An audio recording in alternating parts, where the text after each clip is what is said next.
Which brings us to the subject of climate change.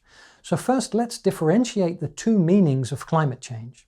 On the one hand, there's regular climate change, which describes changes to our planet's climate due to factors like erupting volcanoes, variations in the sun's radiation, and changes in the Earth's orbit. On the other hand, there's human-induced climate change, which describes changes to our planet's climate caused by us.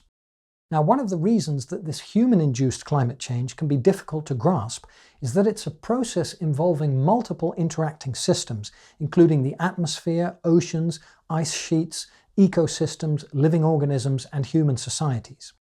This is why John Vervaeke speaks of climate change as a hyper-object, meaning a phenomenon so large and complex that it can only be observed by a hyper-agent, meaning a group of people combining their shared intelligence or distributed cognition.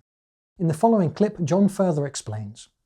Typically, the way human beings get a conforming grasp, an optimal grip on hyper-objects is by tapping into the collective intelligence of distributed cognition, by forming into a hyper agent that is properly organized to constantly evolve its optimal grip on the hyper object. You and I can't perceive global warming, and we can only in an abstract, ostensive way conceive of it. But if we get a whole bunch of human beings together with a whole bunch of machines, we can actually grok, I'll use Heinlein's terms, we can actually grok global warming. Now, given the complex nature of this hyper-object of climate change, it's no wonder that as individuals, many of us feel unable to take effective action, and that instead we look to our governments as hyper-agents to act on our behalf.